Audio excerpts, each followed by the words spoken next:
The silence in Harlem was the first warning. In a neighborhood that usually thrummed with the rhythm of jazz, the roar of engines, and the constant hustle of the street, silence was not a sign of peace. It was a sign of a holding breath, a precursor to a storm. Bumpy Johnson stood by the window of his penthouse at the Lenox Terrace, looking down at the avenues that served as the veins of his empire. For 3 days, the ecosystem had been off balance. The usual flow of money and information had stuttered, and the source of the disruption was a void where a loud man used to be. Frank Lucas had gone quiet. Frank was not a quiet man. He was flash and thunder, a man who wore chinchilla coats to boxing matches and drove cars that cost more than most brownstones. He moved with an arrogance that Bumpy found distasteful, yet tolerating him had been a necessary chess move in the changing landscape of the city. But for 72 hours, Frank's corner boys had been aimless, his collectors absent, and his usually boisterous presence at the local clubs non-existent. The streets were whispering that the police were closing in, that a major indictment was coming down, and that Frank had fled the city to avoid the heat. "Zip," Bumpy said without turning away from the window. His voice was a low rumble, steady and unyielding, like the stone foundation of the building. Zip was sitting at the kitchen table, nursing a cup of black coffee. He looked up, his face etched with the same concern that Bumpy felt. "Yeah, Bumpy?" "Get the car," Bumpy said. "We're going to pay a visit to Frank's place." Zip frowned, setting the cup down. "The police are crawling all over his operations, Bumpy. If he's gone to ground, he's probably halfway to Vegas by now. Going to his house, that's inviting trouble." "Frank is careless," Bumpy replied, turning to face his lieutenant. "He leaves messes, and when he leaves a mess, it's my neighborhood that smells the rot. I need to know if he's run for good or if he's planning something stupid. And I can't trust the rumors. I need to see it with my own eyes." Bumpy didn't fear the police. He feared chaos. And a leaderless crew like Frank's was a recipe for chaos. The drive to Frank's townhouse on 118th Street was short. The car moved smoothly through the afternoon traffic, a black shark swimming through a sea of lesser fish. When they arrived, the street was surprisingly empty. There were no patrol cars, no federal agents kicking down doors. It was just quiet. The townhouse, a symbol of Frank's rapid ascent and gaudy taste, stood dark and imposing. The curtains were drawn tight, sealing the secrets inside. Bumpy stepped out of the car, buttoning his suit jacket. He moved with a grace that belied his age and his reputation as a ruthless enforcer. Zip and 2 other men, massive figures who served as Bumpy's muscle, flanked him. They walked up the stone steps, the sound of their leather shoes sharp against the pavement. Zip tried the front door. It was locked, but not bolstered. He pulled a small set of tools from his pocket, and within seconds, the lock clicked open with a soft, metallic surrender. They stepped inside. The air in the house was stale, carrying the faint scent of expensive cologne and old cigar smoke, underneath which lay a mustier, sharper smell that Bumpy couldn't quite place. The interior was exactly as Bumpy expected. Ostentatious. Velvet furniture, gold-leafed frames, crystal chandeliers that hung like frozen tears. It was the home of a man trying desperately to prove he was a king, rather than a man who simply was one. "Check the upstairs," Bumpy ordered the 2 muscle men. "See if he left any papers, cash, anything that tells us where he went." The men nodded and moved silently up the grand staircase. Bumpy and Zip remained on the ground floor, moving through the living room and the kitchen. There were signs of a hasty departure. A half-eaten meal sat congealed on the dining table. A drawer was left open, emptied of its contents. He ran scared, Zip muttered, looking at the mess. Probably grabbed the cash and the jewelry and bolted. Bumpy nodded slowly, but his instincts were screaming at him. Frank ran, yes, but why? The police pressure was standard for men in their line of work. Frank had weathered heat before. This felt different. It felt desperate. Bumpy walked toward the back of the house, near the kitchen pantry. That strange smell was stronger here. It wasn't just stale air. It was the smell of damp earth and neglect. He stopped near a heavy oak door that led to the basement. "Zip," Bumpy said softly. "You hear that?" Zip paused, tilting his head. The house was silent. "I don't hear nothing, Bumpy." "Exactly," Bumpy said. "A house this big, with the heat off. There should be settling noises, pipes knocking. It's too quiet." Then a sound broke the silence. It was faint, barely a scratch against the air. A whimper. Bumpy's eyes narrowed. It came from behind the basement door. He reached out and tried the handle. Locked. Unlike the front door, this one had a heavy padlock hasp screwed into the wood, a crude addition that looked out of place in the expensive hallway. "Break it," Bumpy commanded. Zip didn't hesitate. He signaled for one of the larger men who had just come back downstairs. The man approached the door, braced himself, and delivered a punishing kick near the lock. The wood splintered. A second kick tore the screws from the frame, and the door swung open, banging against the inner wall. A draft of cold, foul air rushed up from the darkness. It smelled of mold, unwashed bodies, and fear. Bumpy pulled a handkerchief from his pocket and pressed it to his nose, peering down into the abyss. There was no light below. "Flashlight," he ordered. Zip handed him a heavy torch. Bumpy clicked it on, the beam cutting through the gloom as he descended the wooden stairs. The wood creaked under his weight, announcing his arrival to whatever lay beneath. The basement was a stark contrast to the palace above. It was unfinished, with a dirt floor and stone walls that wept moisture. Old furniture was piled in corners, covered in white sheets like ghosts.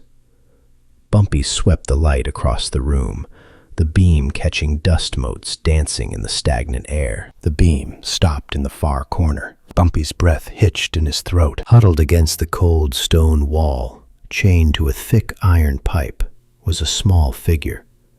At first, Bumpy thought it was a doll or a pile of discarded rags. But then the rags moved. Two terrified eyes, wide and glistening in the harsh light of the torch, looked up at him. It was a girl, a little white girl, no older than 10. She was filthy. Her dress, which looked like it had once been an expensive Sunday frock, was torn and stained with dirt and grime. Her hair was matted, and there was a dark, ugly bruise blooming on her cheekbone. She was shivering violently, her small body convulsing with cold and terror. A heavy industrial chain was wrapped around her ankle, the other end padlocked to the plumbing. For a moment, Bumpy Johnson, the man who had faced down hitmen and mob bosses without blinking, felt his heart stop. Rage, hot and blinding, surged through him, followed immediately by a wave of profound sorrow. He moved. "It's okay," Bumpy said, his voice dropping to a gentle, soothing register that few people ever heard. "It's okay, little one." He crossed the dirt floor in 3 long strides. The girl flinched as he approached, pressing herself harder against the cold stones, hiding her face in her knees. She expected pain. She expected the monster who had put her there. Bumpy knelt in the dirt, ruining his tailored trousers without a second thought. He placed the flashlight on a crate, aiming it at the ceiling so the light would diffuse and not blind her. He quickly shrugged off his suit jacket, expensive Italian wool, and wrapped it around her trembling shoulders. The jacket engulfed her small frame, smelling of tobacco and safety. "I'm not going to hurt you," Bumpy whispered, his hands hovering near her but not touching, giving her space. "My name is Ellsworth, but my friends call me Bumpy. I'm going to get you out of here." The girl looked at him, her eyes darting to Zip and the other men standing at the bottom of the stairs, their faces masks of shock and disgust. She didn't speak. Her lips were cracked and dry, trembling too much to form words. Bumpy looked back at Zip. The look on Bumpy's face was terrifying. It promised violence. It promised a reckoning. But when he spoke, his voice was controlled. "Get something to cut this chain. Now." Zip nodded, his jaw tight. "I saw a boiler room through the other door. There's gotta be tools." He turned and disappeared into the shadows. Bumpy turned his attention back to the girl. He reached into his pocket and pulled out a second, clean handkerchief. Gently, slowly, he reached out to wipe a smudge of dirt from her forehead. She flinched again, squeezing her eyes shut. Bumpy paused, letting his hand rest in the air until she opened her eyes. Then, with the tenderness of a grandfather, he wiped her face. "You're safe," he murmured. "Nobody is ever going to hurt you again. I promise you that." The girl stared at him, confused. This man was large and scary, like the other one, but his eyes were sad. He was warm, and he had given her his coat. Zip returned moments later with a pair of heavy red bolt cutters. He handed them to the biggest of the enforcers. "Cut it," Zip said. "Careful." The enforcer knelt, positioning the jaws of the cutter around the chain link nearest the girl's ankle. "Turn your head, sweetheart," the big man said softly. "This is going to make a loud noise." The girl buried her face in Bumpy's coat. The enforcer strained, the muscles in his neck popping, until, snap, the metal gave way. The chain fell to the dirt with a dull thud. Bumpy didn't wait. He scooped the girl up into his arms. She was light, far too light, frail from days of hunger. She stiffened for a second, then collapsed against his chest, clutching the lapels of his jacket with white-knuckled desperation. "Let's go," Bumpy said, standing up. "We're leaving this place." He carried her up the stairs, out of the darkness and into the dim light of the hallway. He didn't stop to look at Frank's furniture or his paintings. He walked straight out the front door, into the fresh air. "Zip, drive," Bumpy ordered. "We're going home. Use the car radio, call Mamie, tell her to get a bath running and to have food ready. Tell her we're bringing a guest." As the car pulled away from the curb, Bumpy held the girl close, shielding her from the window so no one on the street could see her. She had fallen into a sort of stunned silence, her breathing hitching every few seconds. Bumpy looked down at the top of her head, his mind racing. Why? Why would Frank Lucas do this? Frank was a gangster, yes. He was ruthless, yes. But he was a businessman. Kidnapping a child wasn't business. It was insanity. It was a violation of the highest order. In the life, there were rules. You killed men who crossed you. You stole from thieves. But you never, ever touched the women and children. They were off limits. They were the line that separated them from animals. Frank had crossed the line. And now, Bumpy knew. Frank had to be put down. The drive to the Lenox Terrace was tense. Bumpy didn't speak to his men. He just hummed a low, tuneless melody, rocking the girl slightly to keep her calm. When they arrived, he carried her through the service entrance to avoid the doorman and took the private elevator up to the penthouse. The elevator doors opened directly into the foyer. Mamie was waiting. She was wearing a housecoat, her hair tied back, her face etched with worry after Zip's cryptic call. "Ellsworth, what is going on?" she began, but the words died in her throat when she saw the bundle in his arms. Bumpy stepped into the light. "Mamie, take her," he said, his voice cracking slightly. Mamie rushed forward. She saw the oversized suit jacket, the matted hair, the bruised face of the terrified little girl. Her maternal instincts took over instantly. She didn't ask who the girl was or where she came from. She saw a child in need. "Oh, my poor baby," Mamie cooed, reaching out. "Come here. Come to Mamie." Bumpy gently passed the girl to his wife. The girl hesitated, clinging to Bumpy's shirt for a second, but Mamie's soft hands and warm presence were irresistible. Mamie pulled the girl into her embrace, shushing her gently. "She's been in a basement," Bumpy said quietly. "Frank's basement. She's cold, Mamie, and she's hungry." "I've got her," Mamie said firmly, her eyes flashing with a mixture of compassion and anger at whoever had done this. "I've got warm water and soup. Zip, bring those towels from the closet." Mamie carried the girl toward the bathroom, murmuring words of comfort. "We're going to get you cleaned up, sugar. We're going to get you nice and warm and find you some pretty clothes. You don't have to be scared anymore." Bumpy watched them disappear down the hall. As soon as the bathroom door clicked shut, the tenderness vanished from Bumpy's face, replaced by a cold, hard mask of fury. He walked to the living room and poured himself a glass of water, his hand shaking slightly, not from fear, but from the effort of holding back his rage. Zip walked in, looking grim. He was holding a folded newspaper and a piece of paper with some notes scribbled on it. "Bumpy," Zip said, "the boys made some calls. We figured out who she is." Bumpy turned, his eyes dark. "Tell me." "Her name is Emily," Zip said. "Emily Harrison." Bumpy stared at him.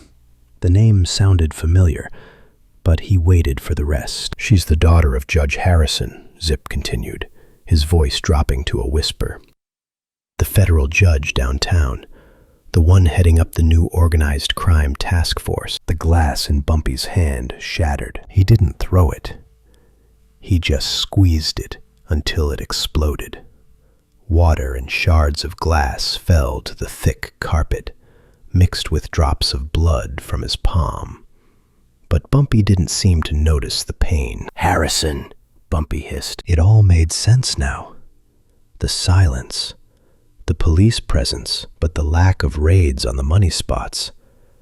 Frank hadn't just kidnapped a random child. He had kidnapped the daughter of a federal judge. He had taken her as leverage. He was trying to bargain with the law, using a 10-year-old girl as a chip. It was the stupidest, most dangerous thing Bumpy had ever heard of. Frank had effectively painted a target on the back of every black man in Harlem. If the judge thought the Harlem mobs had his daughter, he wouldn't stop until he burned the entire neighborhood to ash. He wouldn't care if it was Frank or Bumpy or the man selling hot dogs on the corner. "He did this to cut a deal," Bumpy said, his voice trembling with lethal intensity. "He snatched a child to save his own skin." "The word is, Frank tried to negotiate," Zip explained rapidly. "Sent a message to the judge saying the girl gets returned when the indictments against him disappear. But then the heat got too hot too fast. The cops were closing in on his house faster than he thought. So he ran and left her there," Bumpy finished. "He left her chained to a pipe like a dog, while he saved himself." Bumpy grabbed a towel from the bar and wrapped his bleeding hand. "Where is he, Zip?" "We tracked the car," Zip said. He didn't go to the airport. He went north. He's got a second property, a farmhouse up in Yonkers, a stash house he bought under a cousin's name. We think he's hiding there, waiting for the heat to die down so he can come back and move the girl. He isn't coming back, Bumpy said. Bumpy walked over to the hallway. He could hear the water running in the bathroom. He could hear Mamie singing a soft gospel song. He could hear the faint splash of water as the little girl was bathed. The contrast between the domestic safety of his home and the brutality of what Frank had done made his blood boil. He walked back to Zip. "Get the men," Bumpy commanded. "All of them. We're going to Yonkers." "Bumpy," Zip said cautiously, "we need to get this girl to the police. If we go up there and we're holding her—" "We can't take her in yet," Bumpy snapped. "If Frank gets wind that she's free, he disappears for good. Or worse, he tries to pin this on us before we can clear our names. I have to deal with Frank first. I have to make sure he can't run." Bumpy tightened his tie. He looked at his reflection in the mirror. He didn't see a gangster. He saw a man who had been forced to clean up the mess of a child pretending to be a king. "Zip," Bumpy added, his voice colder than the basement had been. "Frank thinks he's hiding. He thinks he's smart. But he forgot the one thing that matters in this life." "What's that, Bumpy?" "You never involve the innocent." Bumpy checked his watch. It was evening. "We leave in 10 minutes. I need to speak to Mamie first." He walked down the hall and knocked softly on the bathroom door. Mamie opened it a crack. Steam billowed out, smelling of lavender soap. "How is she?" Bumpy asked. "She's quiet," Mamie whispered, "but she's safe. I threw those rags away. I'm going to put her in one of my oversized t-shirts for now. She's eating some crackers." "Good," Bumpy said. "Keep her here. Keep the curtains drawn. Don't answer the phone. Don't open the door for anyone but me or Zip. I have to go handle the man who did this." Mamie looked at him, seeing the darkness in his eyes. She knew that look. It was the look of a man going to war. "Where are you going, Ellsworth?" she asked. "Yonkers," Bumpy said. "To fix this." Mamie reached out and touched his cheek. "That little girl, she's broken, Ellsworth.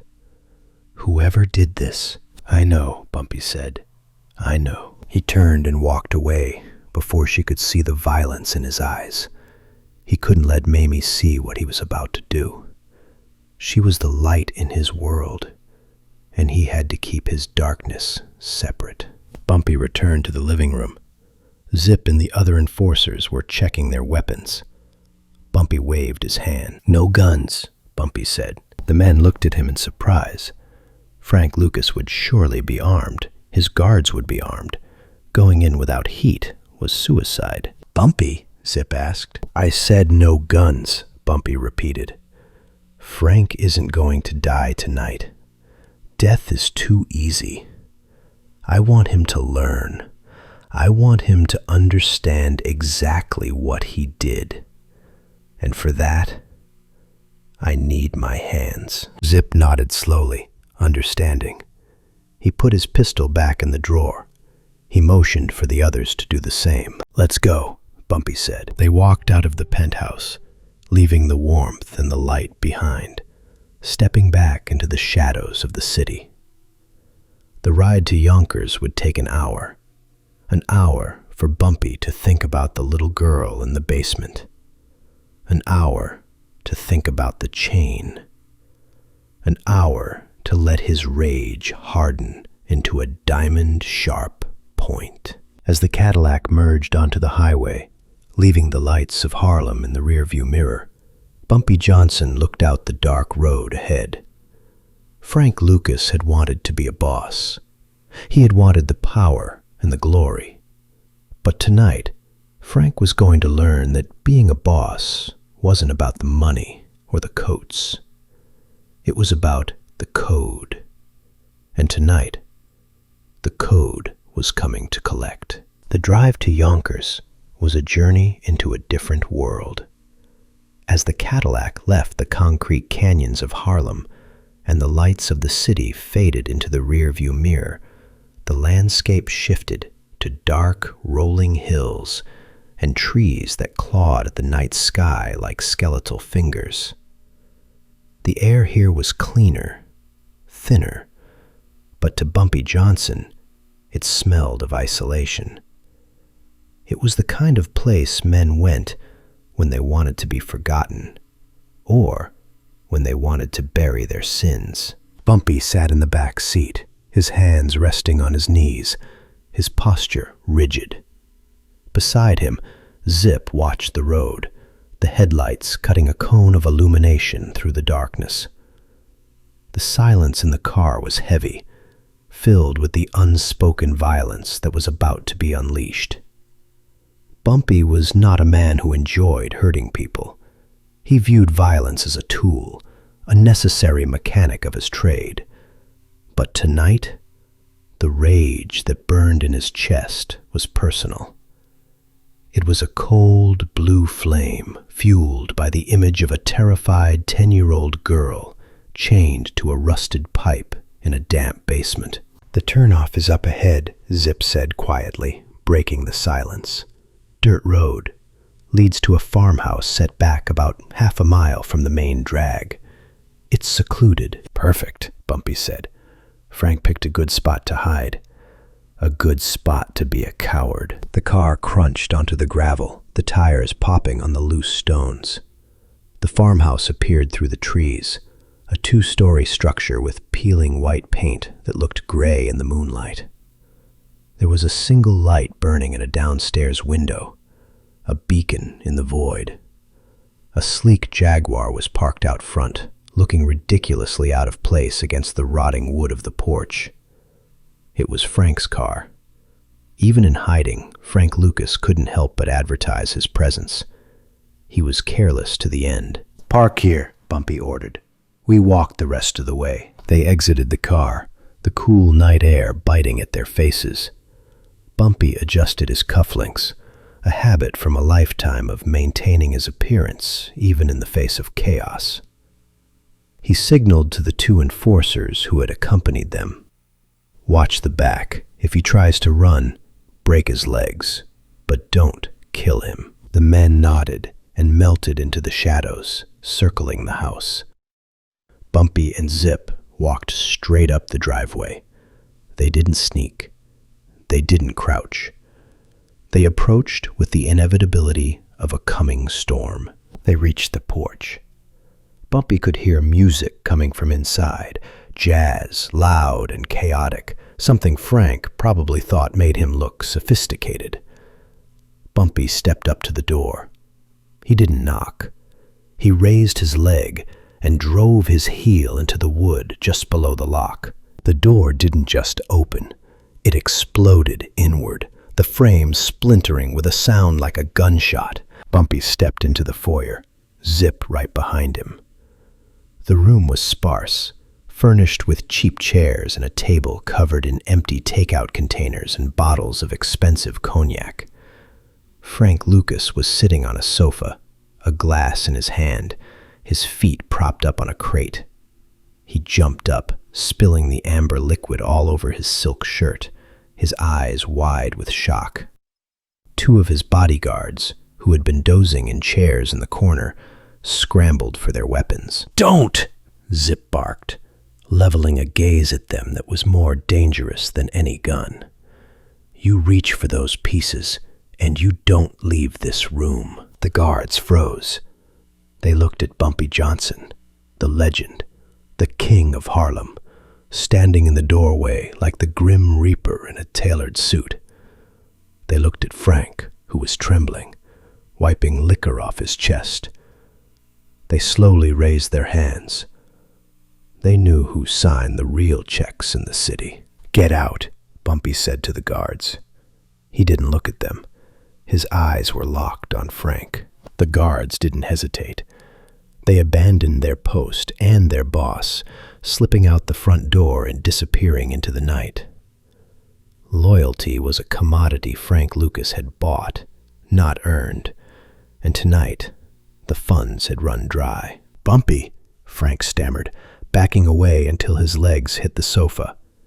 He tried to compose himself, tried to summon that smooth, charming persona that had charmed half of Harlem, but it cracked under the weight of Bumpy's stare. "Bumpy, listen. You shouldn't be here. The feds..." "The feds are in Harlem," Bumpy said, his voice a low, terrifying rumble. He took a step forward. "They are tearing my neighborhood apart. They are kicking down doors. They are terrifying mothers and grandmothers.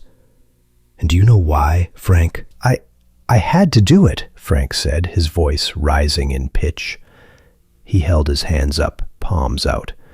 "It was a power move, Bumpy. You always talk about leverage. You always talk about holding the cards. Judge Harrison was going to ruin us. He was going to sign those indictments. I took his girl to make him pause, to make him deal." "You took a child," Bumpy said, taking another step. "I didn't hurt her," Frank protested, though the lie tasted like ash in his mouth. He knew the condition she was in. I had to keep her secure, and then the police started getting close to the brownstone. I couldn't get caught with her there, Bumpy. If they found me with her, it's life without parole, maybe the chair. I had to move. I came up here to let the heat die down so I could figure out how to move her safely." "You left her," Bumpy said. He was close now, close enough to smell the fear and the cognac on Frank. "You chained a 10-year-old girl to a pipe in a dark basement, without food, without water, and you ran away to a farmhouse to drink expensive liquor and hide." "I was protecting the business," Frank yelled, trying to find some scrap of courage. "I did it for us, for the power. You're too old, Bumpy. You don't see how the game is played anymore. You have to be ruthless." The slap came out of nowhere. It wasn't a punch. A punch was a fight. This was a correction. Bumpy's open hand connected with the side of Frank's face, with a sound that echoed through the empty house like a thunderclap. The force of the blow spun Frank around, his legs tangling in the rug, and he crashed to the floor, knocking over the table of bottles. Frank lay there for a second, stunned, his hand cupping his cheek, blood trickling from a split lip. He looked up at Bumpy with pure shock. No one had touched Frank Lucas like that in years. Bumpy didn't stop. He reached down, grabbing Frank by the lapels of his chinchilla-lined jacket. With a strength that defied his years, Bumpy hauled Frank to his feet, lifting him until Frank's toes were barely scraping the floorboards. Bumpy pulled him close, face to face, eye to eye. "What is my number one rule?" Bumpy roared. The sound was primal. It wasn't the voice of a businessman. It was the voice of the street, the voice of every hard lesson learned on the pavement. Frank stuttered, his eyes darting around, terrified. I... Bumpy shook him, his knuckles white. "Say it!" No women," Frank gasped, tears of pain and humiliation welling in his eyes. "No children." "Never!" Bumpy shouted, shoving Frank backward. Frank stumbled and fell back onto the sofa, cowering. "Never involve women and children in the business between men.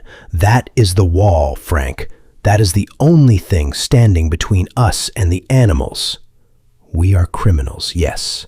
We kill, yes. But we do not touch the innocent. When you cross that line, you invite the devil into your house. You invite the kind of heat that doesn't stop until everyone is dead." Bumpy stood over him, straightening his jacket, his breathing heavy. "You wanted to be a king," Bumpy spat, "but you act like a peasant. A king protects his people. A king takes the heat. You used a little girl as a shield because you were scared of a judge." Frank wiped the blood from his mouth, looking at the floor. "What are you going to do? Are you going to kill me?" Bumpy looked at him with disgust. Killing you would be a mercy. And right now, I don't feel merciful. I feel like letting you live with the shame of what you are. Bumpy pointed a finger at him. You are going to stay in this house. You are not going to leave. You are not going to make a phone call. You are going to sit here in the dark and pray that I can fix the mess you made. Give me 3 days. And after 3 days? Frank asked, his voice trembling. If I fix this, Bumpy said, you come back to Harlem and you fall in line. You learn your place. But if that little girl doesn't make it home safe, or if the police connect this to me because of your stupidity, I will come back here. And the next time I open that door, I won't be using my hand. Bumpy turned on his heel. Zip, we're done here. They walked out of the house, leaving Frank Lucas sitting in the ruins of his ego, bleeding and alone in the dark. Bumpy didn't look back. He had wasted enough time on trash. Now he had to do the hard part. He had to save a life. Back at the Lenox Terrace, the atmosphere was entirely different. The penthouse, usually a place of quiet luxury, had been transformed into a sanctuary. Mamie Johnson moved through the rooms with a quiet, focused energy. She had drawn all the blinds, dimming the lights to a soft, warm glow to soothe the frightened child. In the guest bedroom, Emily Harrison sat on the edge of the bed.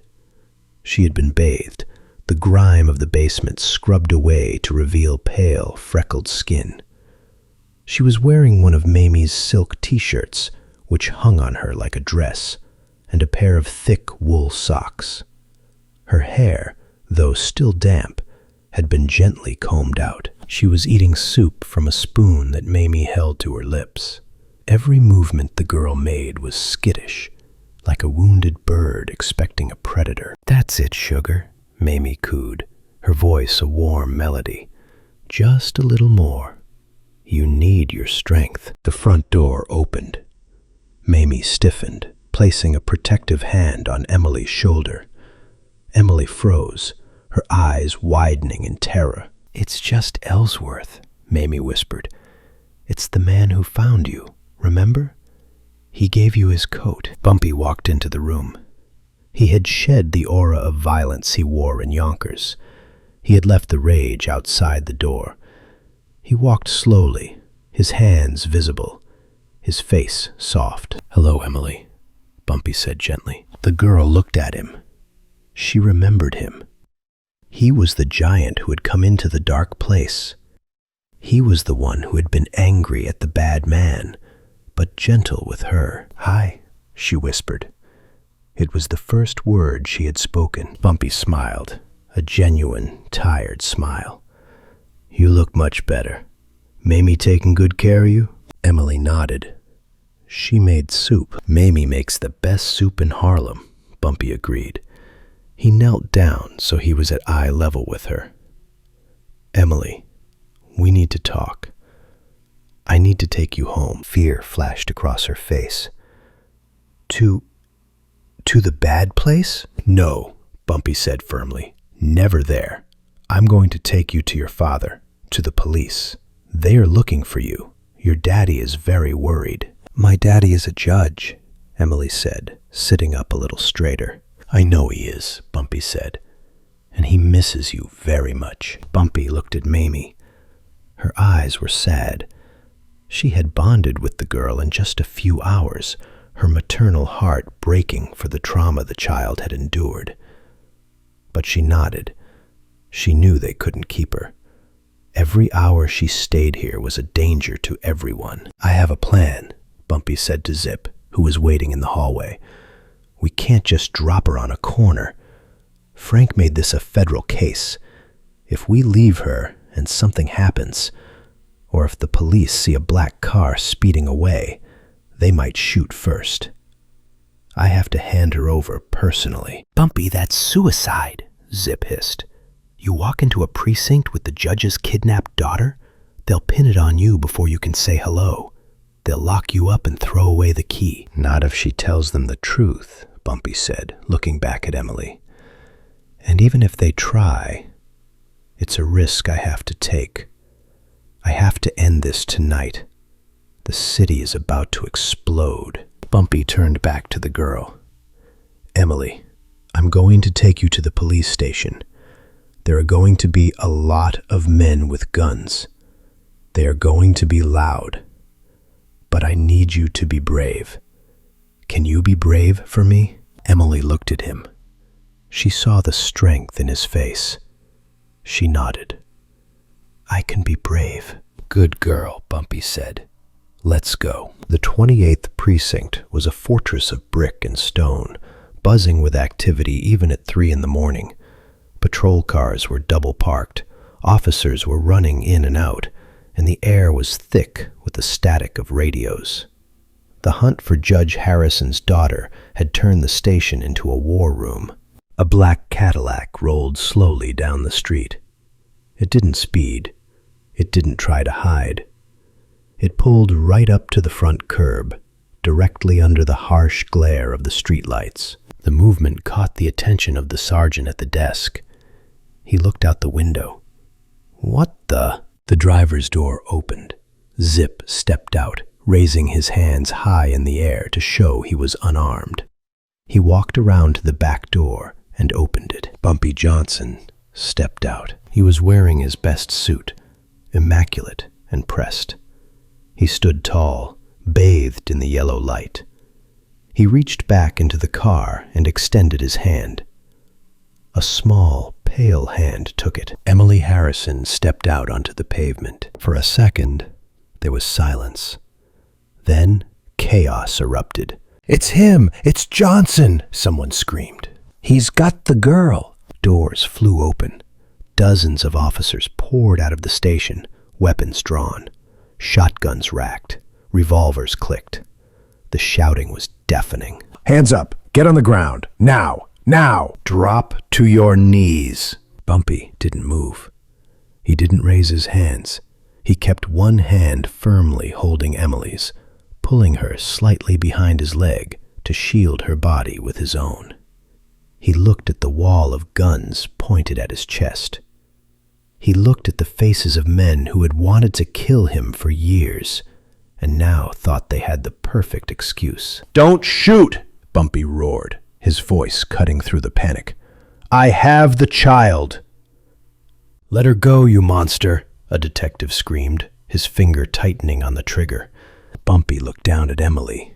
She was trembling, terrified by the shouting men. "It's okay," Bumpy whispered to her. "Tell them." Emily stepped out from behind Bumpy's leg. She looked at the police officers. She looked at the guns. Then she looked up at the big man who had saved her from the dark. "Stop it!" Emily screamed, her high-pitched voice piercing the night air. "Stop it! Don't shoot him!" The officers hesitated. The sight of the victim defending the kidnapper confused them. "He saved me!" Emily cried, tears streaming down her face. "He found me! He saved me from the bad man!" The silence returned, heavier than before. The officers lowered their weapons slightly, exchanging glances. "I am surrendering myself for questioning," Bumpy announced, his voice calm and authoritative. "The girl is safe. She is unharmed. Take her to her father." Captain O'Malley pushed through the line of officers. He looked at Bumpy, his face a mask of confusion and suspicion. "Cuff him," O'Malley barked. "Get the girl inside. Call the judge." 3 officers rushed forward. They grabbed Bumpy, spinning him around and slamming him against the hood of the Cadillac.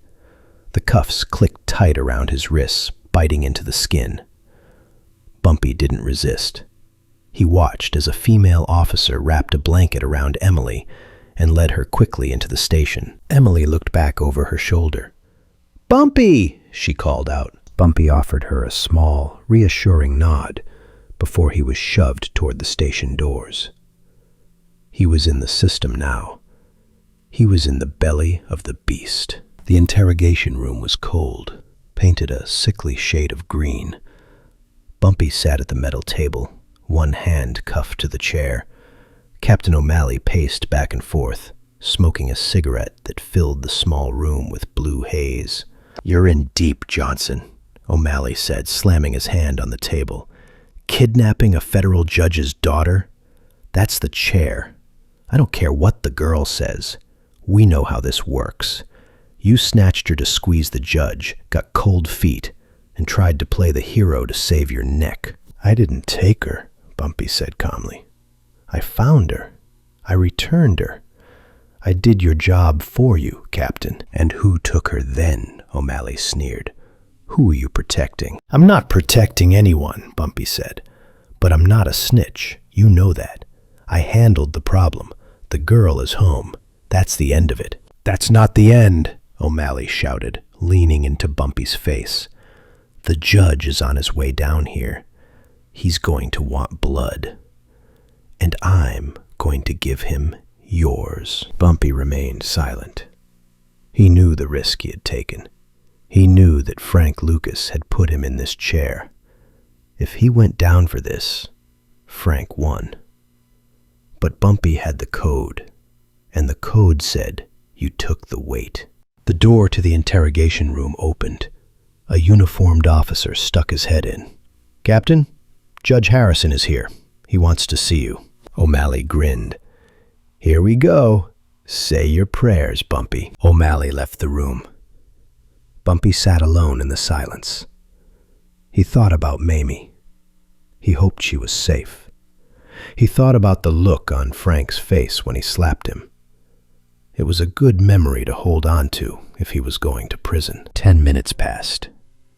Then 20.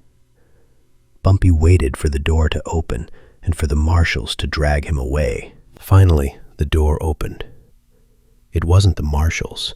It was O'Malley. He looked pale. He looked like he had just swallowed a lemon. He walked over to the table and unlocked the cuff. "Get up," O'Malley muttered. Bumpy rubbed his wrist, looking at the captain. "Am I being transferred?" "You're being released," O'Malley spat, clearly furious. "The judge, he spoke to the girl. She told him everything. She told him about the basement. She told him about the coat. She told him you saved her life." Bumpy stood up, straightening his jacket. "The judge wants a word," O'Malley said, stepping aside. Judge Harrison stood in the hallway. He was a tall man with silver hair and eyes that looked like they had been crying. He was holding Emily's hand. The girl was clinging to his leg. When Bumpy stepped out, Harrison looked at him. The tension in the hallway was palpable. This was the man trying to destroy Bumpy's empire. This was the enemy. Harrison let go of his daughter's hand and walked up to Bumpy. He stopped 2 feet away. He looked Bumpy up and down. "My daughter tells me you found her," Harrison said, his voice thick with emotion. "She says she was chained up, and you cut her loose." "She shouldn't have been there," Bumpy said simply. "Children are off limits." Harrison nodded slowly. He took a deep breath. "Mr. Johnson, I know who you are. I know what you are. And I know that tomorrow we will be on opposite sides of the law again. But tonight," Harrison extended his hand, "tonight, you are the man who gave me my life back. I am in your debt." Bumpy looked at the hand. He shook it firmly. "No debt, Judge. Just keep her safe." "I spoke to the captain," Harrison said, lowering his voice. "There will be no charges filed against you regarding this incident. And the police presence in Harlem, it will be scaled back.